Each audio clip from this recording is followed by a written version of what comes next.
And thank you all so much for joining us. This is such a treat to talk with some of the most brilliant thinkers in Charlottesville and the region on a really, really important and timely topic, and actually convened by our students. So I want to thank the Student Planning Association at the Virginia School of Architecture for being awesome. Thank you, Sneha, for running all of our technical support. And I come not only as a planning professor, proud of my students for wanting to talk about such important issues and in as a generative as a way as possible, but also as faculty director of the Equity Center. And these four people are four of the leaders that we really learn from and are grateful to have amongst us pushing the field.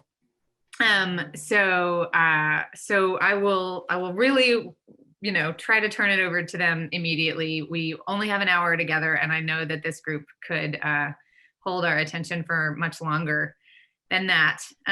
So I'll just do very brief introductions of the four of you and try not to be gratuitous, because I could, but that would take us down all sorts of long-winded paths. Siri Russell is the inaugural director of the Albemarle County Office of Equity and Inclusion, OI, where she leads efforts to promote equity-centered programming and service delivery. She's served as a lecturer in the Urban and Environmental Planning Department at UVA. Thank you, Siri. And is a board member of multiple nonprofit organizations. Her work in equity and inclusion has been guided by the wisdom and insight of countless community partners, advocates, and change makers.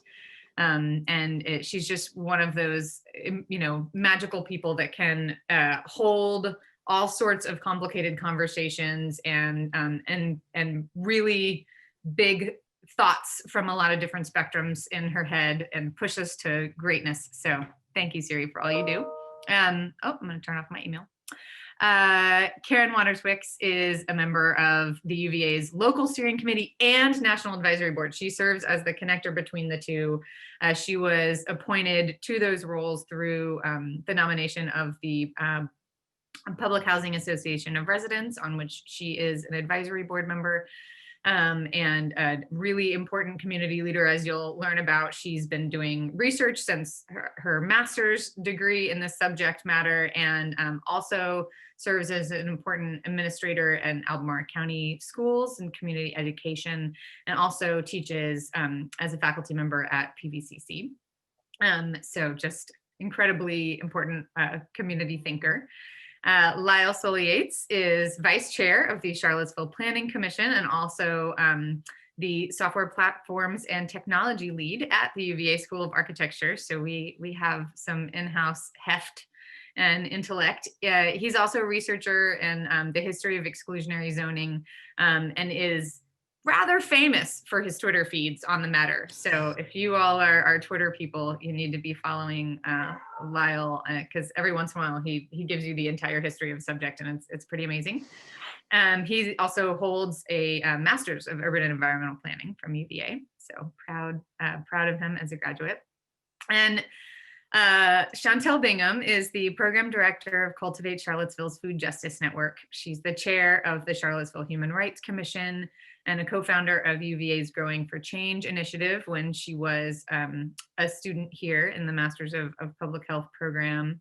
And she was also a program director for Bridging the Gap program at Madison House. And as you'll find, just one of those, all four of these people are really important anchors for so much of the work happening in our region. So thank you for being here with us today. You give so much of yourselves already, so I'm grateful that you took time to have this conversation with us. My thought is that we will, I'll have a couple sort of big picture questions that I lob for you all, and then we'll likely have questions that emerge out of that for each other. I want this to just be a conversation that is, generative for everyone. And then we'll also, for all of our attendees, as questions come to you that you would like to pose, I'll be manning that chat forum and bringing those in when useful to us. Does that sound like a plan? Okay. So I I think I'd like to get us started with sort of the what is reparative planning. So, kind of broadly, when you think about the concept of reparative planning in Charlottesville, what comes to mind?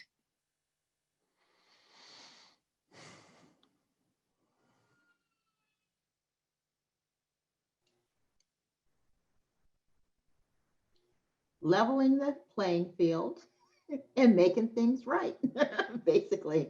Inclusivity, making sure that all voices are heard around the table.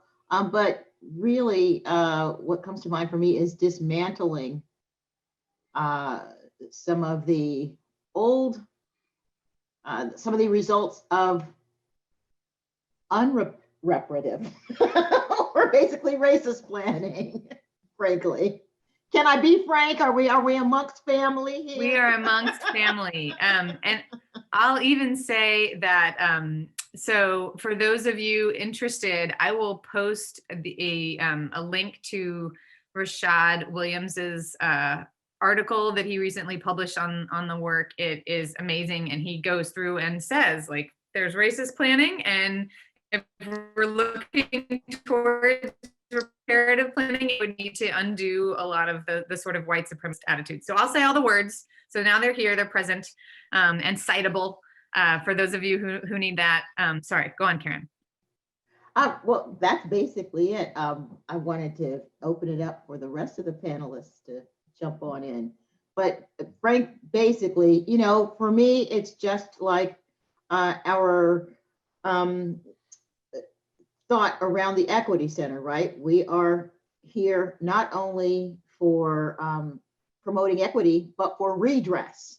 So there has to be that element of redress for past wrongs. Karen, thanks for starting us off. I was like, I'm not going to be the fool that opens my mouth first when we have Karen Waters on this panel, who's done so much in our community way before I've even was a twinkle in anybody's eye. And I mean that as a sign of respect, Karen. I love you so much.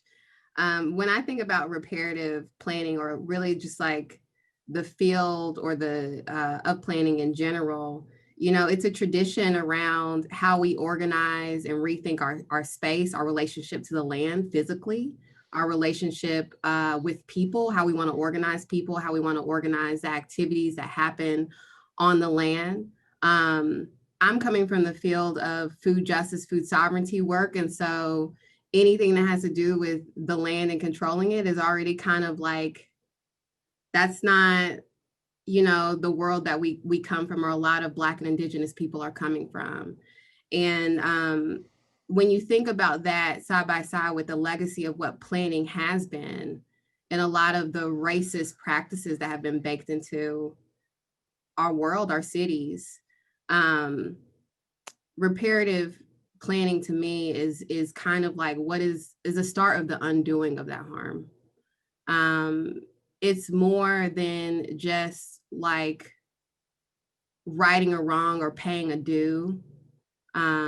It's really about forging new connections or relationships with people.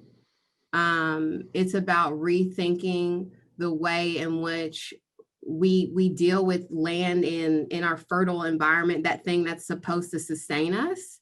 If you're cultivating food on that land, if you need water to drink, you need clean air to breathe. And so repairing for me just goes it goes deep. I think it goes deep for all of us. And just speaking from the food systems lens, the food justice lens, everything about our world and how it's come to be built. We talk about food apartheid in the work that I do. And so that's the idea that none of this has happened by accident. It was very intentional. And I'm sure that Lyle and Karen will talk a lot about the history and of exclusionary zoning and all those things that really crafted this segregated world with a lot of inequities in it.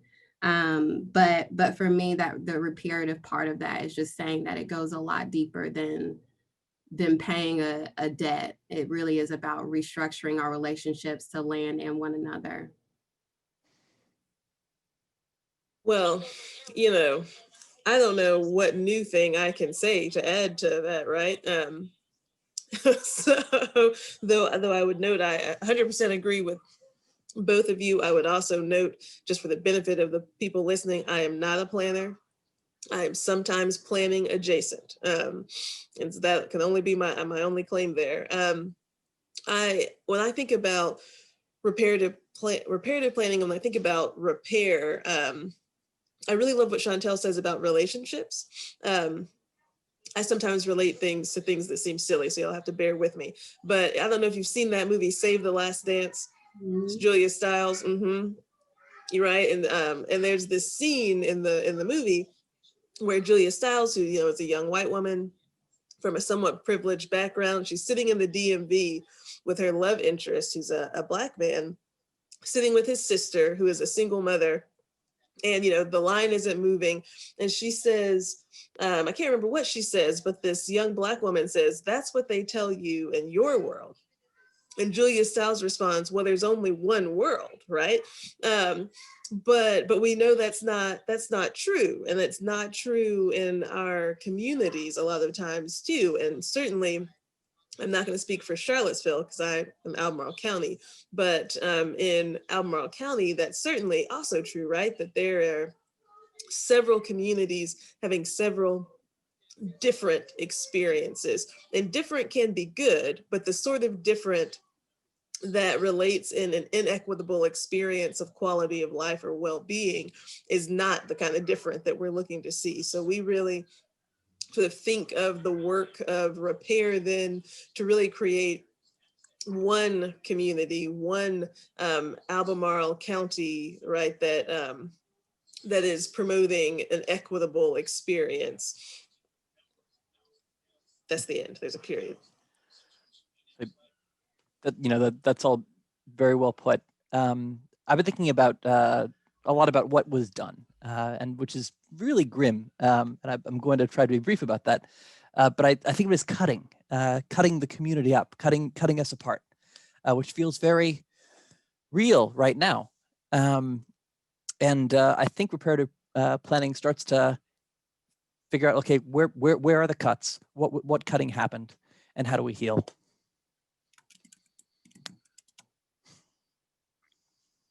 That's great. Jordy Yeager is actually presenting on the Mapping Seville project right now at City Council. So I told him he would be here with us in spirit. But for those of you who want access to one of those projects that's doing, you can actually participate in kind of the barn raising up of understanding what were those cuts. He's really looking specifically at racial covenants, and the work is through the Jefferson School African American Heritage Center. And Karen, would you be willing to talk a little bit about your research that that was really about even the period beforehand, because there's so many cuts, and you've done some of the foundational work on chronicling that series. Sure. Well, I'll just ground it in why I decided to even look into that project when I was an undergraduate at UVA. One of the ways I paid my tuition was by driving a jaunt bus. I don't know if you all are familiar with jaunt, Jefferson area. Oh, I can't remember, but it's our paratransit buses, right? And we provided curb-to-curb service for elderly and disabled people. And so as I'm from outside of Charlottesville. I came here from San Diego with my ex-husband to go to receive his PhD, for him to go to UVA. And I decided, well, I might as well jump in the pool too. And so I started driving this little vehicle around town. And when you're a student, when you're a spouse of a student, you pretty much only know the university area, right? And although prior to going to the university, I did some work as a community organizer, driving the streets really gave me an intimate understanding of how the city is laid out. And then seeing who I picked up from where. And in my work as a community organizer, a lot of our African-American leaders would tell me, they jump up and down on me about Vinegar Hill. You don't know anything about race in this town, unless you know something about Vinegar Hill. And so as I drove around, I started noticing we have white people down in the bottom near the Hogwaller. We have old Black neighborhoods up on Ridge Street. We have, and I just started looking at the proximity and where everyone was. And I wondered, at with the historian in me, how long has it been this way? And is it different? Was it? So that's when I started looking into residential patterns in Charlottesville. And I discovered that we were segregated by ordinance in 1912. Our good old friend Rufus Holsinger, who everyone thinks is just our beloved photographer about town. He was also on the city council. He was the president of a committee that was charged with replicating the residential segregation ordinance in Richmond. And in spending many, many days on the floor in City Hall in the clerk's office looking at council minutes, I came to understand that an ordinance had been passed that he signed off on in lieu of the mayor. The mayor vetoed it because the mayor was a real estate broker by trade and stood to lose some money if we decided that certain streets were going to be all Black or all white and property could not be exchanged otherwise. So understanding that that ordinance took place, that there were people who did not want other people of other races to be able to live near them. At the same time, we were starting to have development and have subdivisions happening. So Belmont was becoming subdivided, Preston area was becoming subdivided. At the same time, infrastructure was being put into the city, and certain voices were being heard at City Hall when they requested an electric light or plumbing, and other voices were not heard. So when I overlaid all of that with the census, it became very, very clear that there was a plan and there was a reason why people lived in certain areas. And it stayed that way for over 100 years. And it's only changed as a result of just gentrification, I'd say, in the last maybe 15 or so. So it's very, very interesting to see how government, and of course this was before comprehensive planning happened in any real way. The ordinance was later undone by the Supreme Court, and Charlottesville never really had redlining after that because it was managed by restrictive covenants.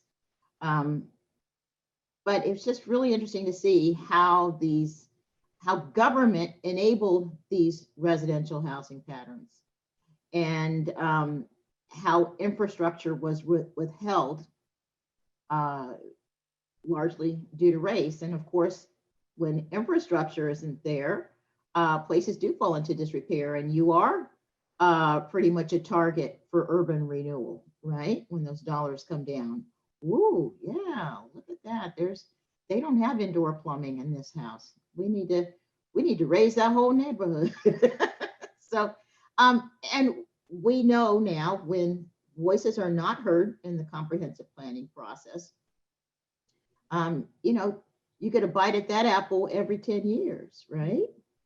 So things get baked in the cake quite quickly, but I don't want to monopolize all the time. So that's my quick and dirty historic thumbnail sketch.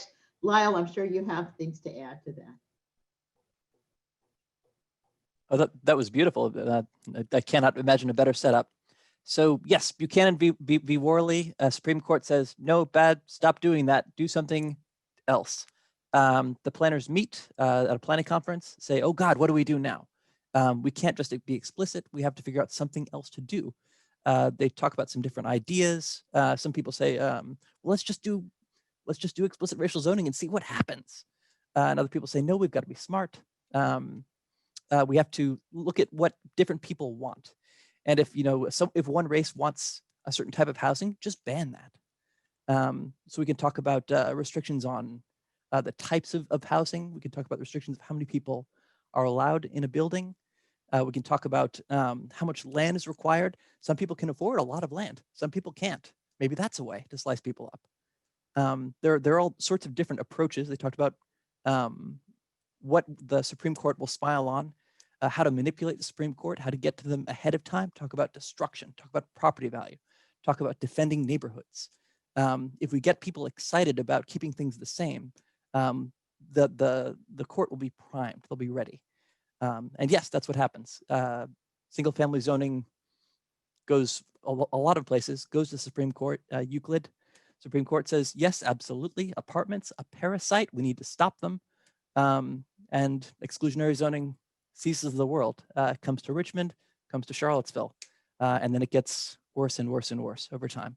More downzoning, more exclusion, making it harder, more expensive to live here until we get to now.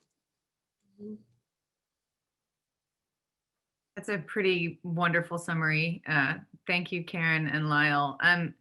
Chantel and Siri, I'm wondering, in this moment of kind of accounting of our history, what other stories do we not know but we need to know, or do we know but need to make sure are told, in thinking about, these ways in which harm has been done?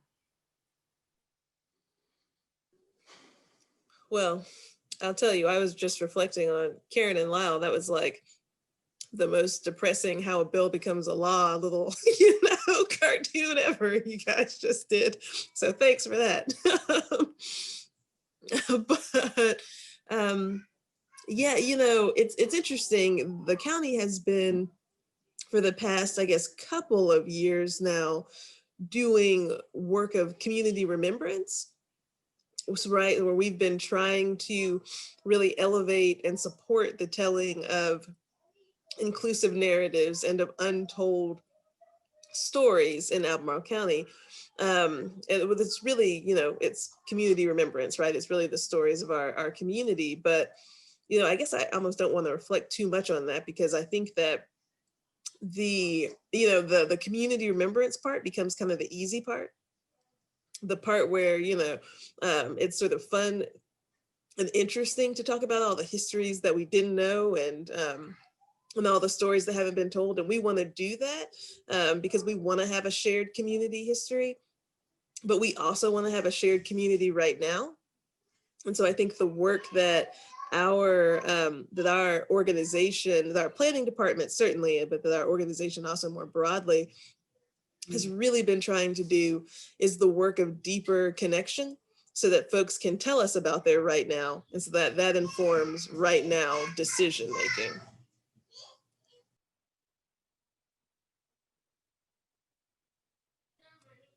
I try to keep it short and sweet.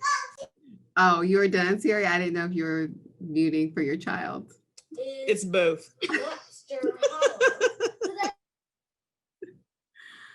No, I think what Siri just shared is a good one and a good point to make, because so much of our history is important to know. And a lot of the work we've been doing with the Food Equity Initiative and a lot of the Food Justice Network partners has been like looking back at what has happened before. I mean, we started off in 2015 and 2016 and saying, like, what is our shared narrative? Like, what is the historical narrative in Charlottesville around like the spaces that have contributed to food access in all the different ways?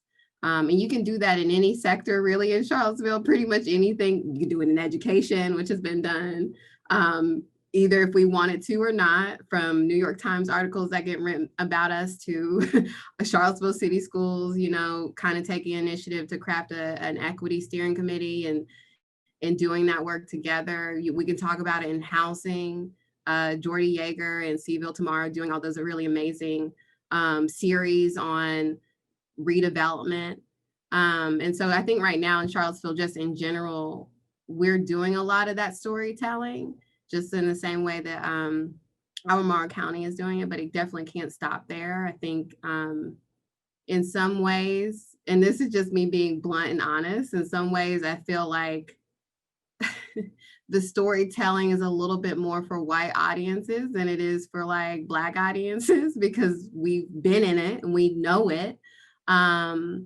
There's so many times where I'm in the community with Joy Johnson, for example. I think she's a name that folks tend to know. And she's just telling me a story about something that happened 25 years ago. And we're going through newsletter clippings and going through, the other day we went through an article from 1989 or 1998 about the living wage campaign. And Joy was working at UVA at that time. And so I feel like a lot of these stories, or at least experiences, like collective experiences, are felt within a lot of Black communities or brown communities in Charlottesville. And we've lived with them every single day. And regardless if we're actively reflecting on them or not, we're acutely aware of them. And so sometimes when there's a really long pause and you have folks that are like, we don't know anything, we like, what do you mean? It can be quite frustrating, I think, to like want to engage in conversation when you're realizing you're speaking with people that like, hey, a lot of people you knew, or maybe adjacently that you knew, were in power when they made these plans. Like, what do you mean you don't know? Or, you know, what do you mean you don't know about your legacy and the things that, you know, people have done in city council, and you're a city council person right now? What is that? You know, so I think it's important to always think about the history. We always create space for it. I also just want, like, to Siri's point, it does sometimes feel like it can distract sometimes from really doing the work if you're waiting for everyone to catch up and to know and to feel comfortable in that history. And that's when I think it gets a little bit hard, but I don't know. I think we've made a lot of progress, and like folks like Jordy Yeager and Nia Bates and all those folks are really important to just holding those histories for our community, and continuing to like let Charlottesville know and creating that platform for it so we can get to it and it doesn't get lost anymore. Like I said before, when Karen Waters' like article came up, you had sent it to us, I was like, whoa, where did this come from? You know, it's like we create so many articles and so many things that they feel like they get lost. And we don't want to be able to lose or forget anymore. I think that's kind of the point of it. And we do want to be able to move on. Well, yeah, sorry. That's okay. And the moving on means that you become a part of the process, right? So that's why I'm so enamored of the work that you're doing, Chantel, in terms of Cultivate Charlottesville and putting food justice on the map in terms of comprehensive planning. You know, back when we started the urban agriculture project, the garden over at 6th Street in Monticello, the idea was, okay, this was when food deserts was the, even though we know that's a very, you know, that's almost pejorative now, but the idea that we need food. Okay, let's get the food. However, let's plant the food, let's make the food happen. But the step for making it a long-term thing, the step for making it a part of community change and reparation is having that element in the comprehensive plan. And so it becomes a responsibility to, you know, as Siri was saying, how do we engage the folks in the process going forward? How do we, one of the things we did back in the day with the Quality Community Council, I had a student from the planning department, and he just started volunteering in neighborhood development services and got to know everything about comprehensive planning. As a matter of fact, he is now a senior planner in Maine. But it's just like, we all must learn about this, you know, even though disenfranchised folk might take on that added responsibility, the onus is on planners, you know, and I'm not a planner, but, you know, or government, as Siri was saying, how do we make this process accessible? How do we make it so that all those voices are heard? You know, just like we're now understanding that we need to budget according to our values. You know, it's like Minneapolis. We want to have equity. We need to bake it into the cake. We need to start gathering those eggs and flour and things. So I'll leave it there. I love what you, what everyone said, and it, you know, since we're amongst friends, right, I'm gonna share, you know, one of those vulnerable things when you talk about local government and how we begin to do that work to really connect more fully, and also to hear those voices. I think some of that starts with really being specific when you ask for it. We have had a community engagement survey that for several years, you know, we asked for demographic information in it, but the way that it was disaggregated, it was white, not Hispanic, and non-white,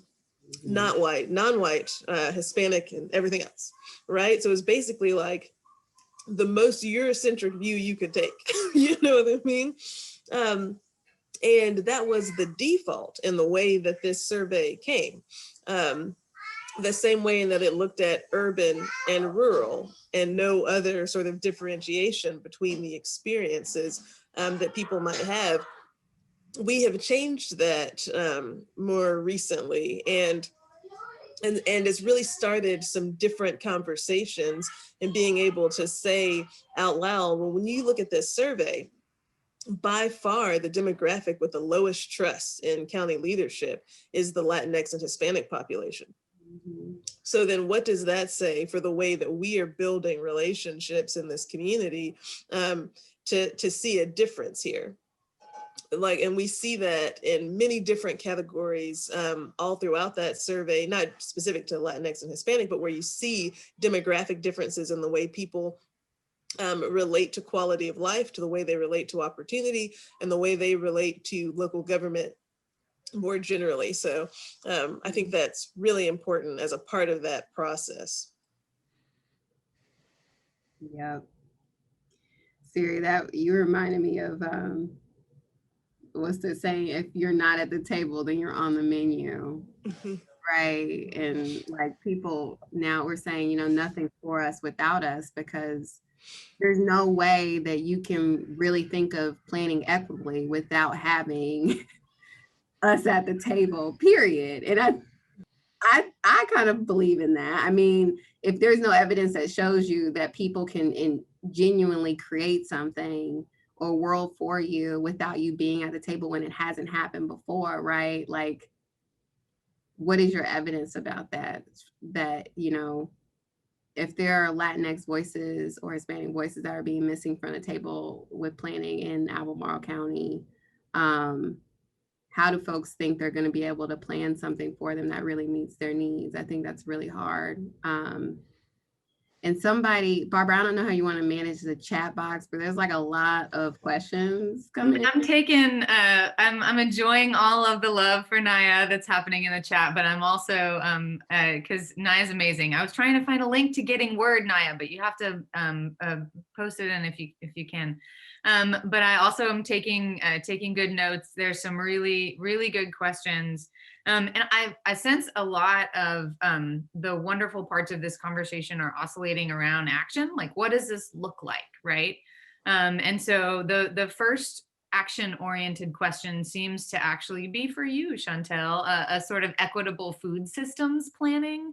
We have Whitney Barr is a landscape architect student looking at Savannah, Georgia and food systems, but so any equitable food systems planning stories or advice that you can share. So I I will toss the baton to you solely, but I know others may have some to give, but you're definitely our food. I feel like Karen could speak on this too. I mean, she's like the godmother of a lot of this. That is right. It is hard to remember all of the things that Karen founded in this town. And so I'm sorry, there's more than one food guru on this call, but Chantel, you start and then Karen pick it up. But thanks for the question. So I can start with just sharing some stories that's going on in Charlottesville. I don't know exactly where you are, but some of the work that we've done with our city and passing a food equity initiative with City Council in 2018, one of those core goals was to really take a step back and think about how can we start collaboratively planning a lot of our spaces. A city councilwoman had thought about, healthy corner stores as an initiative that could happen, right? But that's something that she just thought of by herself. She didn't necessarily ask people about what they thought, right? Or what would be the best strategy. And so through a lot of just like conversations with City Council, through Thomas Jefferson Health District, who actually came out as a strong advocate for our coalition, we're able to put something forth that really was geared more towards a heavy community engagement approach to just rethinking our space in Charlottesville, and with a specific focus on food systems. A lot of those core strategies are really simple. We talk about them all the time. They're simply said, but they're hard to do. And that's just really getting people to the table and valuing their time. One of the key things that was just embedded into the food equity initiative was funds for people. Like a lot of us that are on this panel right now, we will attend different meetings as a representative within our role at our job, and we're getting compensated for all those community meetings that we're at, whereas you'll have community members show up and from low wealth communities, Black and brown folks that you really need at the table, and they are volunteering their time in a way that far exceeds the impact of me volunteering my time, right? It is not fair, I would say, for even if they do feel like volunteering, it's not fair to just say like, we shouldn't be compensating you when everybody else around the table is getting paid. And so just one of those core strategies with any type of planning that you are doing ever, when there is opportunities and grants to do that work, always include a budget line item for compensating people. Just do it. I mean, it's not that hard. I think that's the first easy step that you can do. And then from there, it's really being able to have like deep connections with community organizers. If you don't have trust and a history of that work in the community, my go-to is just like press the pause button. You don't know people. Why do you think you're the person to do this work? Really? Like, we can be really excited about changing things in our world, but if we don't know people, like how far is that change really going to go? And how important is that you lead it? Are there ways that you can start building relationships with other people, get to know folks that have tread before you, things like that, are just part of any type of, I would say, equitable strategy in general, and specifically for how it relates to our food system, because a lot of the ways that people even think about food is so cultural, it's so familial, it's hereditary for some people. They're passing on traditions, right? When I say hereditary or food traditions, like I'm thinking about some of our families that are coming from Myanmar and just have gotten resettled here, and their family traditions that they have around growing and food. There are other traditions that have just been handed down from, like, my great grandmother has a sweet potato pie, recipe that I know, and I'm not telling you about it, but you can have some of it. Like, if you give me some sweet potatoes, I will cook that pie for you, but I'm not going to share that recipe, right? So there's just different ways I think families are thinking about their food, how they want to share those stories and those perspectives with the world that have to be honored, and you can't honor that without people first and foremost at that table doing that work with you.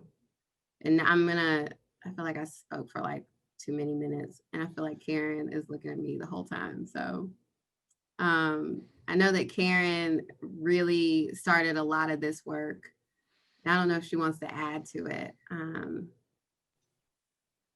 Well, you know, I started with a roller skate, and Chantel now she's on one of those electric skateboards.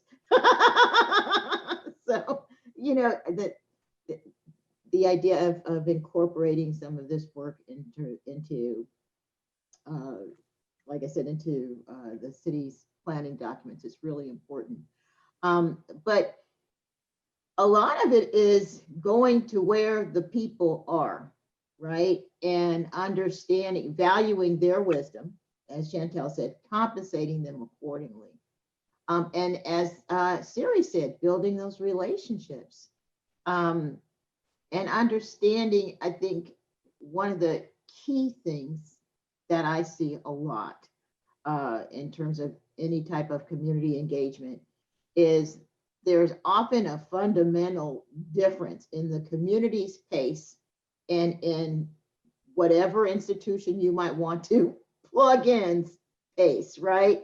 We're working from this calendar and we need to have this by this date and this time, and it just doesn't flow that way, particularly in communities that are dealing with just challenges meeting their basic needs. And I think it's important when we're talking about being inclusionary that we are inclusionary, you know, that we are not listening to Black voices at the exclusion of white voices, that we're not listening to rich voices to the exclusion of poor voices. Everybody means everybody. And all of the votes, they all rise together, Lyle. The question is whether we have the political will to really live out our values. Do we have the political will to do it? Or are we really not in my backyard?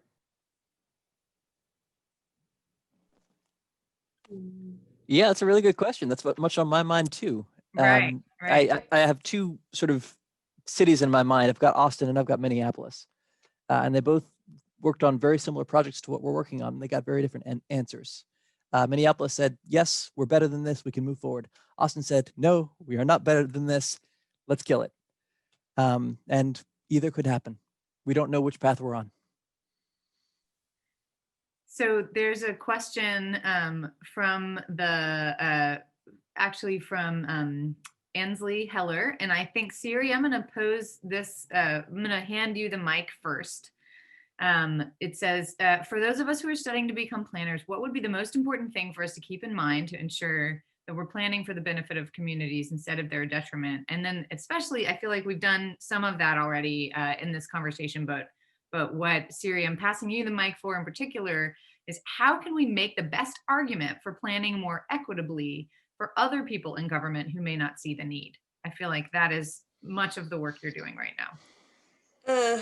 Yeah, and so I'll probably preface what I say to that, certainly there's no foolproof way of doing any of the above, right? And so based on your circumstances and your organization, things might be different. But I would sort of offer where we typically begin, which is with the charge of local government. What are we here to do, right? What is the mission? In Albemarle County, the mission is to enhance the well-being and quality of life of all I'm sorry, my 3-year-old has picked this moment to come along. Please go talk to Daddy. Our mission statement is to enhance the well-being and quality of life of all of our community members, okay? The way that we start the conversation around equity is asking ourselves the question of whether or not we can actually accomplish that mission without valuing diversity, equity, and inclusion. So it's sort of a, Bob the Builder question. He says, can we build it? And, so yes, we can. It's no, we can't. We can't build it without equity. And so it's from that place really that I have found the most success in conversations with local government, just not just in Albemarle County, but also local governments that I've been engaging with more broadly, because a lot of local governments are having this same conversation. And it starts with where do we start?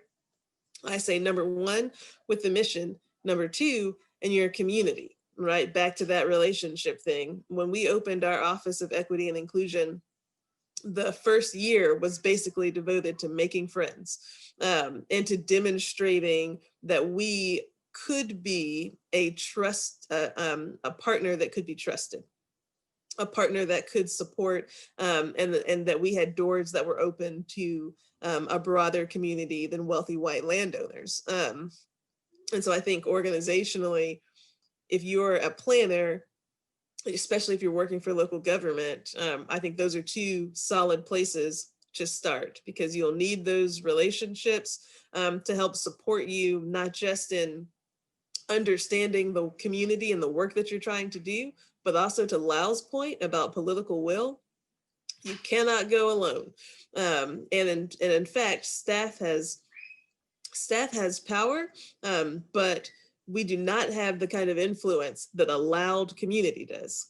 And so I would say your mission and then your relationships to garner that kind of support.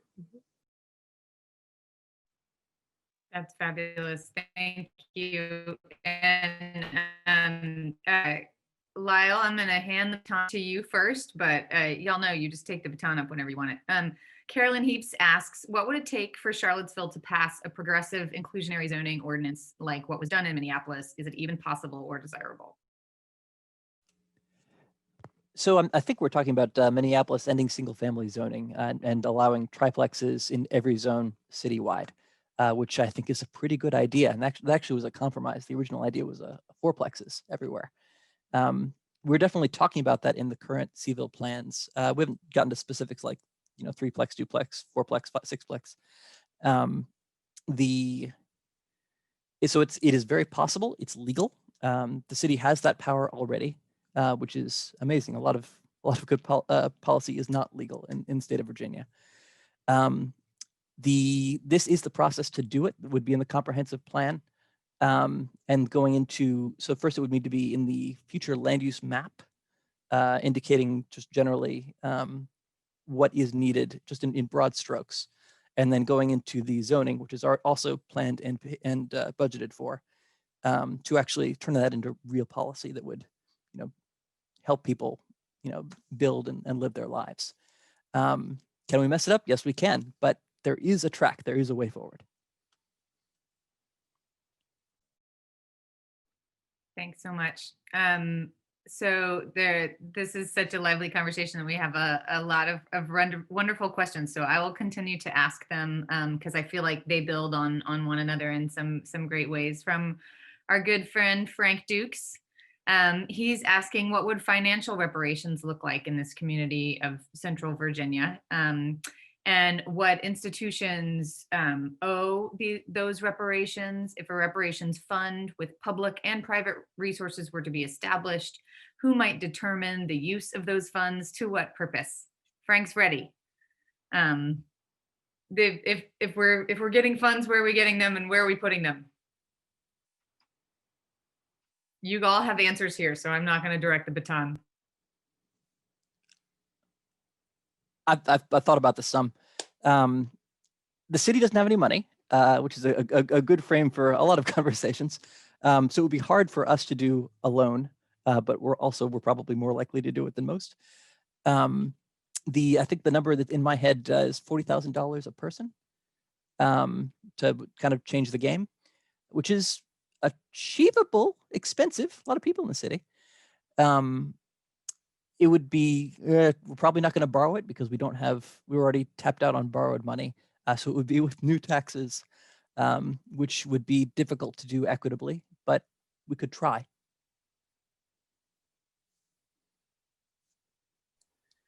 I knew Frank was going to ask a question like this. He would be the one. But a little bit of history on this idea of reparations, and that it's not anything new. And one of, I think, the most poignant examples of a reparations that I can think of is right after the Civil War, wherein the South had lost, and they were still upset that they had lost not only the war, but this idea that their property was being taken away. And therefore their money was being taken away. And one of the first things that Andrew Jackson did was implement some laws that basically kind of recoup the cost for a lot of Southern landowners. So that 1 acre and a mule story, you know, the idea that, you know, slaves would be, Black enslaved people would be liberated and get 1 acre and a mule, that actually got reversed, right? And so a lot of, through policies, like federal policies, a lot of land owning Southern white people were being compensated for their loss of property from the United States government. Another thing that happened quickly after that was the Homestead Act, where our government gave people the rights to take like up to 160 acres to expand out west. And so there are a lot of different so many policies. You can go into the GI Bill and look at a lot of the different policies that went into place to make sure that people could, you know, build homes in the suburbs. And that's money coming out of the federal government. One of the most recent things I can think about also is with the stuff that the Trump administration wanted to do around corn subsidies and China trades and all the things that happened when the government is paying back a lot of these farmers for the revenue that they lost because of the trade war with China. And so this idea of reparations, that when our government messes up and has righteously treated a group of people and will pay back for some things, is nothing new. I think where it gets funny for people is the fact that like now we're attaching this idea of race to it. And people don't want to see that. People don't want to see Black or Indigenous or people of color be compensated for things that have gone wrong, right? But so for me, when I think about reparations, I'm just like, this stuff, we do it all the time. The federal government does it all the time. There's no reason why we couldn't do it now. And if the federal government doesn't want to do it, I think there's a lot of great institutions like the University of Virginia that could, you know, decide to take up their own acts of reparations. And I know that Barbara has been on a lot of task forces, a racial equity task force that went out, and they have this whole like amazing bill of things that they want to do. And hopefully that President Ryan has endorsed it, and hopefully money will go into it. But there are tons of things, I think, that whether or not it's a government, like federal, state agency, that we can do to continue normalizing this idea of reparations, which again happens all the time.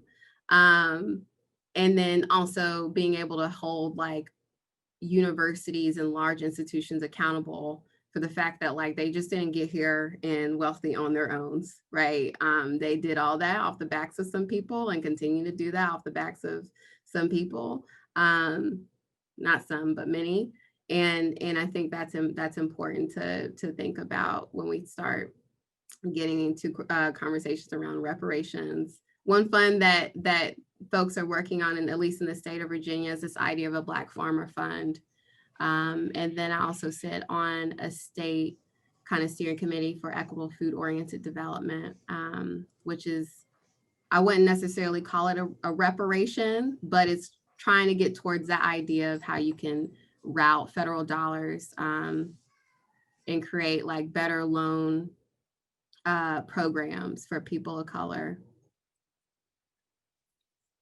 Absolutely. And James Watson has an idea that he adds as well. I really appreciate, Chantel, you bringing up the university, because it is one near and dear to my heart that we work on that repair as the major landowner, the major employer, the major healthcare provider.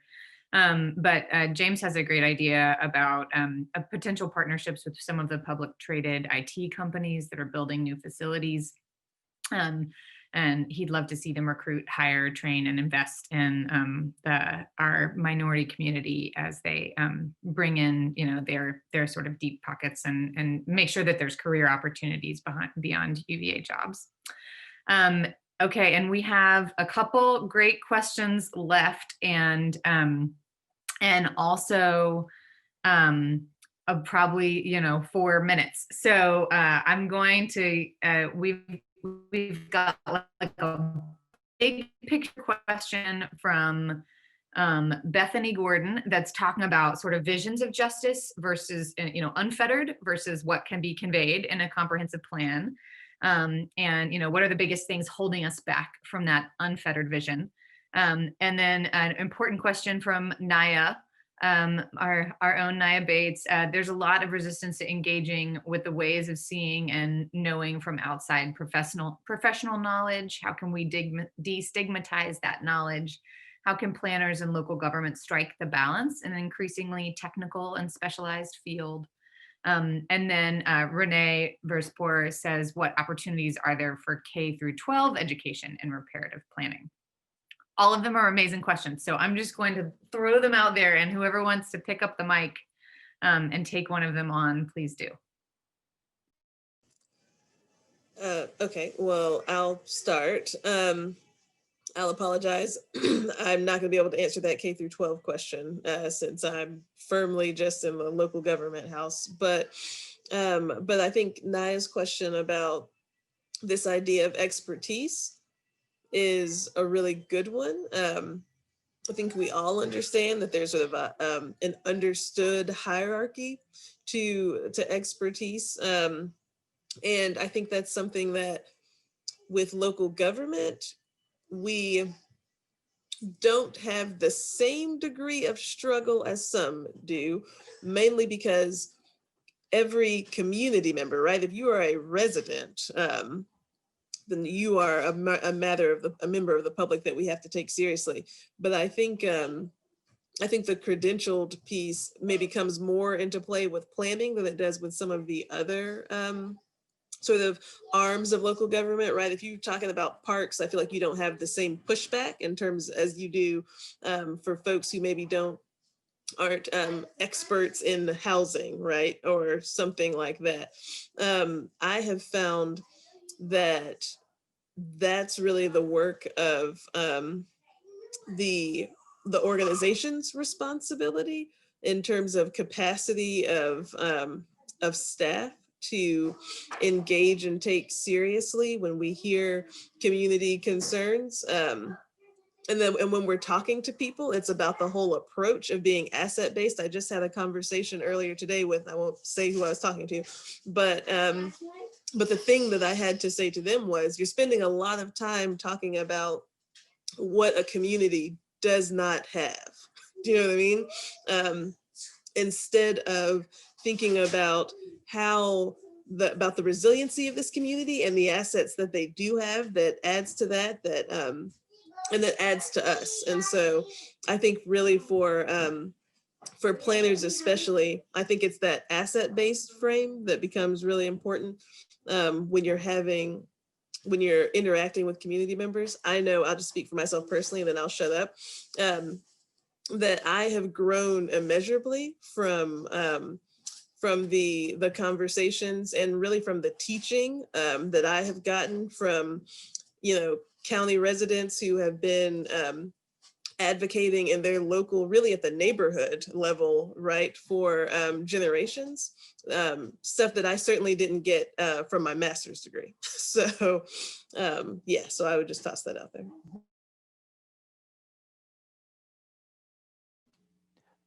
What Naya was saying also really struck me. That's something I try to do, is understand things that come before me as a planning commissioner. My fear is that if I can't understand them, the public certainly won't, because they don't have staff to explain things for them. I still don't understand everything, but I try to, with what comes before me, be that filter so that I can at least explain it to the public.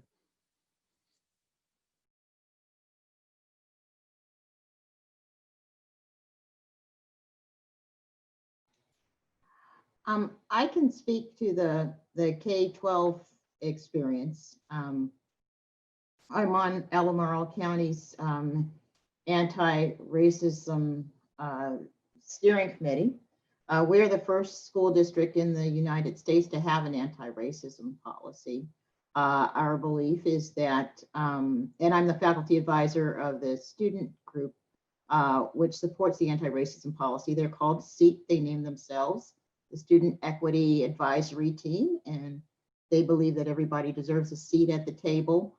Our goal is to create a school system in which the color of a student's skin does not predict their performance. It's going to require a huge lift. It's a real paradigm shift, and we are just at the starting gate of it. But I'm optimistic, and we are keeping the student data first and foremost in everybody's minds. You know, as Siri was saying earlier, you sort of have to look at what your demographics are. And it's important that everybody is continually facing where we are.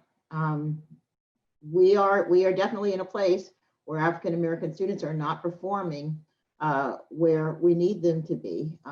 And so the onus is on each and every one of us who is a part of that system to do something to change that. And there's lots going on from the school level on up to the school board. But again, everything, we're in the process of aligning everything we do from the curriculum. We've got changing the narrative initiative. We're changing the curriculum. We're retraining our staff. We're retraining everyone from the bus drivers to the cafeteria ladies to the, of course, the faculty and the administration will know what it means to be anti-racist and what's expected of them in terms of being anti-racist. And I think those are the kinds of things that can happen in the K-12 level. Prior to that, at the community college level, as a teacher of education, you know, I sort of see it as my role to make sure that the teachers that I'm preparing understand what it is to be anti-racist. And so then as they go forward in their teacher education, they are engaging with their fellow students and with faculty that they're going to engage, and ultimately their schools, and that they will present as anti-racist. So I'll leave it there.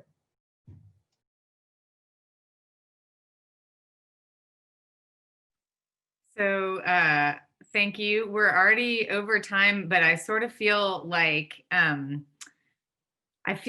there might be a last word on unfettered justice. Like, what would it look like to have unfettered justice in the built world?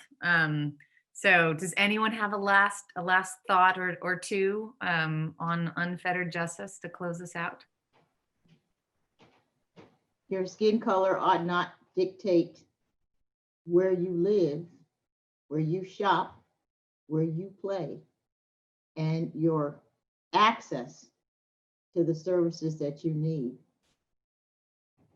That's unfettered justice in my book. I like that because it's measurable.